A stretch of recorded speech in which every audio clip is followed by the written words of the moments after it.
जरा सोचिए, जिस बस पर बैठकर आप यात्रा कर रहे हों और पता चले कि उस बस के ड्राइवर को कम दिखता है, तो आप क्या सोचेंगे? यही ना कि ऐसे तो हादसा कभी भी हो सकता है। लेकिन हाँ, ये सच है कि बिहार में आपको लेकर चलने वाले बस के ज्यादातर चालक या तो मोतियाबिंद के शिकार हैं या फिर उन्हें कम दिखाई देता है। अब ये बात हम इतना दावे के साथ क्यों कह रहे हैं, ये भी आपको थोड़ी देर में ही पता चल जाएगा। तो बने रहिए हमारे साथ इस वीडियो के अंत तक और जान लीजिए इस जरूरी जानकारी के बारे में। दरअसल बस यात्रियों को सुरक्षित उनके गंतव्य तक पहुंचाने की जिम्मेदारी चालकों पर होती है। ऐसे में उनका सेहतमंद रहना बेहद जरूरी है। लेकिन बिहार के मुजफ्फरपुर में आयोजित स्वास्थ्य जांच कैंप में 68% से अधिक सरकारी बस चालकों की नजर कमजोर मिली। कुछ में तो मोतियाबिंद की भी शिकायत पाई गई। परिवहन विभाग की ओर से चल रहे सड़क सुरक्षा सप्ताह के तहत इमली चट्टी स्थित सरकारी बस स्टैंड में स्वास्थ्य सह नेत्र जांच शिविर का रिपोर्ट जब सामने आया, तब इसका खुलासा हुआ। ये भी पता चला है कि यहाँ ड्राइविंग लाइसेंस बनाने में मेडिकल जांच की खानापूर्ति की जाती है। मौके पर निजी अस्पताल के चिकित्सक ने 87 चालकों और उप चालकों की आंखों की जांच की। इस दौरान 60 चालकों और उप चालकों की आंखों में कम रोशनी पाए जाने पर चश्मा लगाने का सुझाव दिया गया।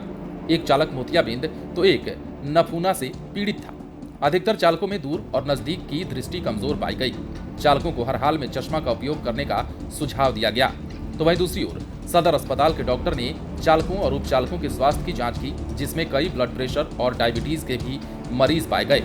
शिविर का उद्घाटन करते हुए क्षेत्रीय परिवहन प्राधिकार के सचिव ने कहा है कि जागरूकता से सड़क हादसों पर काबू पाया जा सकता है। उन्होंने टाटा ग्रुप के पूर्व अध्यक्ष साइरस मिस्त्री की सड़क हादसे में मौत का जिक्र करते हुए कहा कि जाहिर है गाड़ियों में मौजूद सुरक्षा इंतजाम का उपयोग नहीं हो पा रहा है। दुनिया की बेहतरीन कार का उपयोग साइरस मिस्त्री किया करते थे, लेकिन जागरूकता में कमी के कारण उनकी जान चली गई।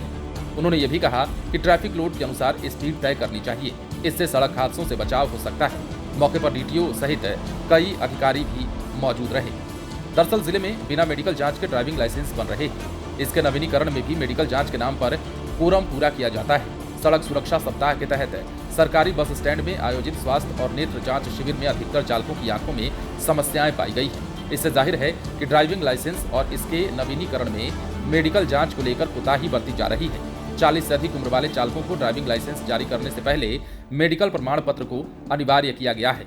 डीएल के भी नवीनीकरण में मेडिकल जांच को अनिवार्य बनाया गया है, ताकि आने वाले समय में किसी भी तरह की कोई परेशानी ना हो। लेकिन सबसे खास बात यह कि आखिर ऐसे ड्राइवरों का लाइसेंस कैसे बन जाता है या उसका नवीनीकरण कैसे हो जाता है, ये एक बड़ा सवाल है।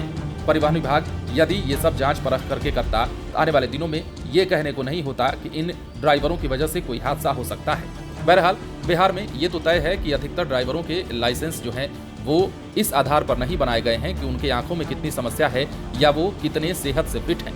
बहरहाल अब परिवहन विभाग ने मुहिम तो चालू की है। अब देखना है इस पर काम कितना होता है और आने वाले समय में ऐसे चालकों को लेकर क्या फैसला किया जाता है और लोगों की सुरक्षा को ध्यान में रखकर क्या कदम उठाए जाते हैं। बने रहे लाइव सिटीज के साथ। यदि अब तक आपने हमारे चैनल को सब्सक्राइब नहीं किया है तो सब्सक्राइब कर लीजिए